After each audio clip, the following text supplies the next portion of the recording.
Continuamos o cenário político. Hoje, sexta-feira, o sextou, viu, Vunuv? Está preparado? Tem planos para o fim de semana? Tenho planos para o fim de semana, Carol. Muito bem. Muitos planos. Você imagina o quanto de planos no final de semana. Vai deitar numa rede. Deitar, né? Na rede. Vou para Caraúbas. Sim. Aí não vai ficar sentado como é? Sentado num banco com o corpo na rede, com as pernas na rede, como é?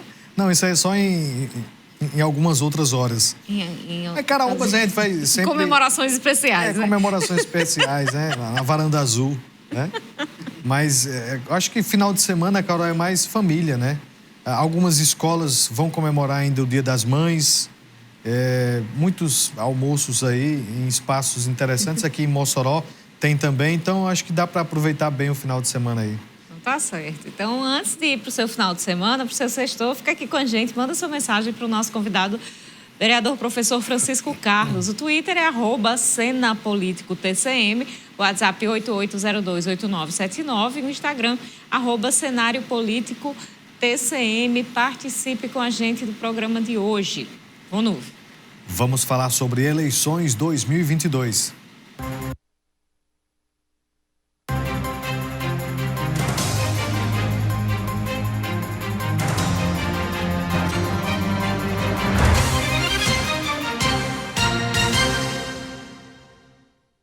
O presidente da Assembleia Legislativa, Ezequiel Ferreira, do PSDB, e o deputado federal Walter Alves, do MDB, estiveram juntos em Apodi nesta sexta-feira.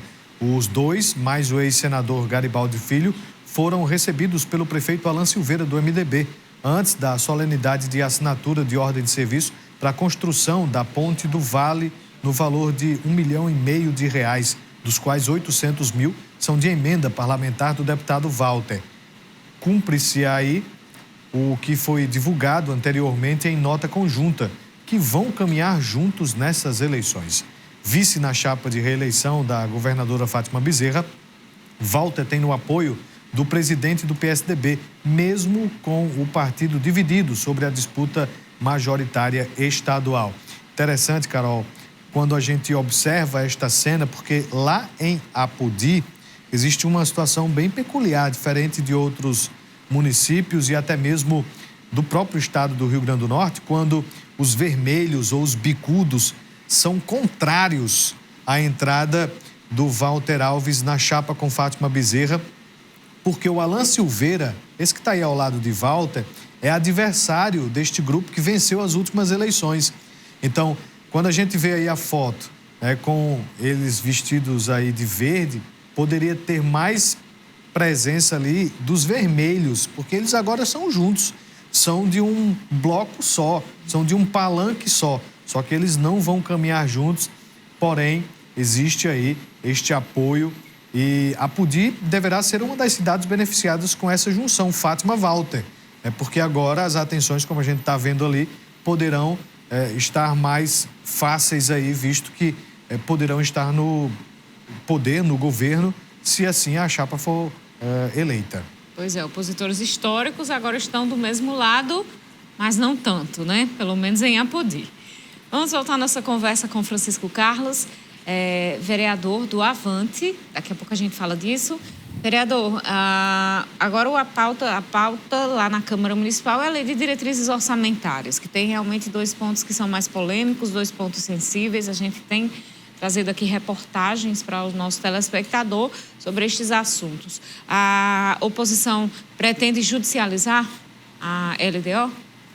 Olha, qualquer ideia ou possibilidade de judicialização, Carol, ela só pode ser pensada efetivamente, concretamente, após exauridas as possibilidades de solução política, né, para as questões que estão pendentes, vamos dizer assim, ou causando reação na Câmara. Por exemplo, a intenção da administração municipal de impedir que os vereadores possam encaminhar emendas impositivas para entidades da sociedade civil organizada, para realizarem atividades e suas ações nas áreas de esporte, de lazer, de cultura, desenvolvimento social, na área de saúde, idosos, combate ao câncer, autistas, combate ao câncer, como já foi dito, entre proteção animal. Então, todas essas entidades, elas estão aptas no orçamento de 2022 para receberem recursos. Da mesma maneira que, como acontece com o governo federal, com o governo estadual, reproduzindo-se aqui na cidade de Mossoró a mesma situação. E ao mandar para a Câmara um projeto de lei que veda ou que impede que isso aconteça, nós temos aí um ponto realmente de atrito, de discussão na Câmara.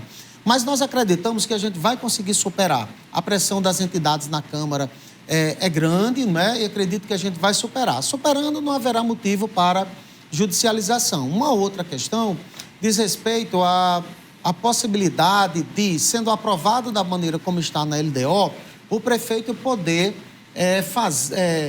ampliar de maneira substantiva as alterações no orçamento aprovado na Câmara.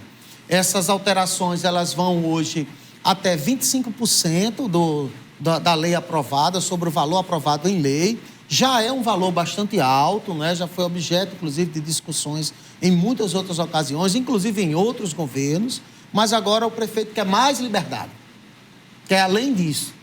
E acho que isso é um ponto que precisa ser discutido, não é?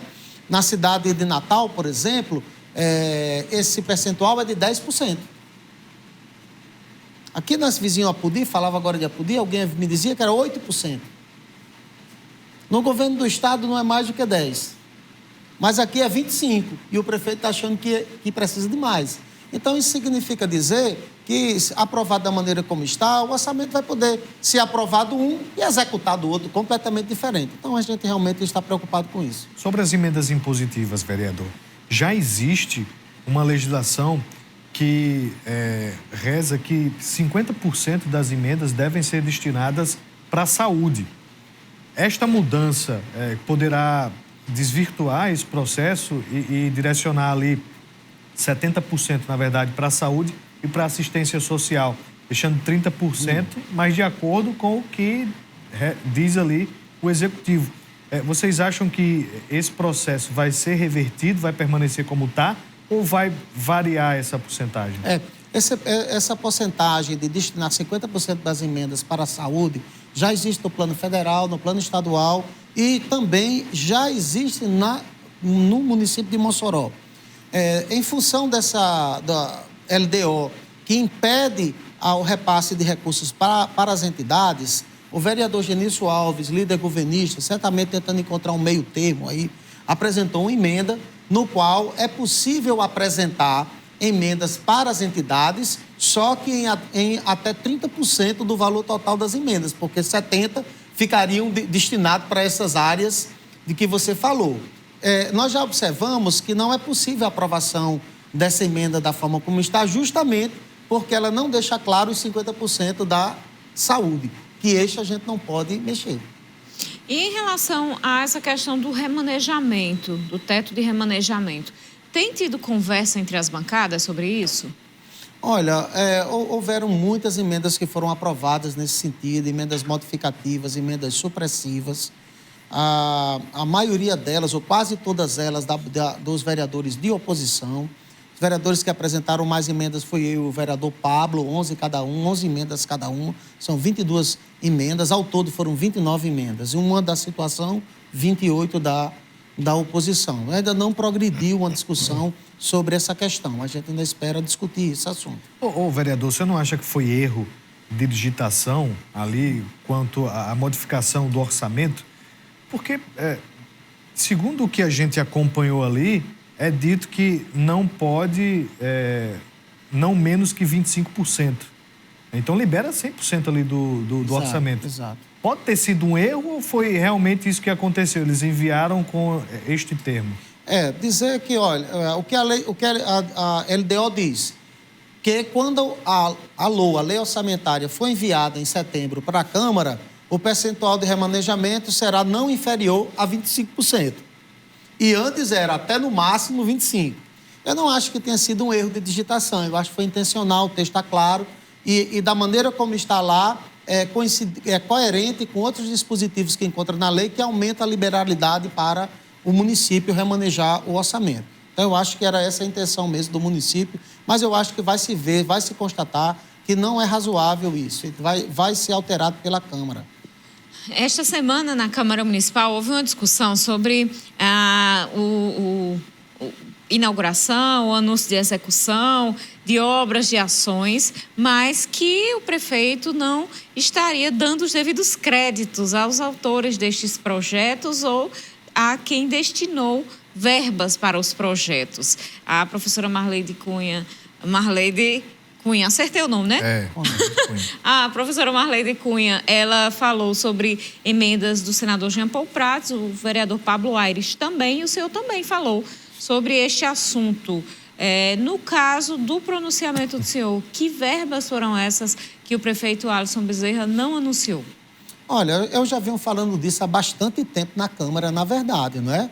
Porque a cidade de Mossoró hoje passa por um programa intenso de asfaltamento de ruas e de calçamento de ruas, que são frutos de emendas parlamentares do deputado Beto Rosado.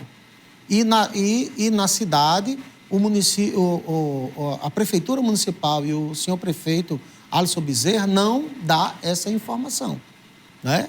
Ele diz que criou um programa de asfalto nos bairros, não sei como é que chama lá o nome, e não cita que esses recursos são oriundos de emendas parlamentares ou de recursos do financiamento de obras de infraestrutura e saneamento, o famoso FINISA, que está assegurando a reforma de todo o corredor cultural, o asfaltamento de dezenas de ruas e calçamentos, a recuperação e restauração de escolas, de unidades básicas de saúde. Então, nós já vimos tratando desse assunto, dizendo, olha, não é demérito para o prefeito dizer de onde veio, quem viabilizou os recursos, porque isso incentiva, motiva ainda mais a outros parlamentares da Assembleia Legislativa, outros deputados federais e senadores a enviarem mais recursos ainda para a cidade de Mossoró.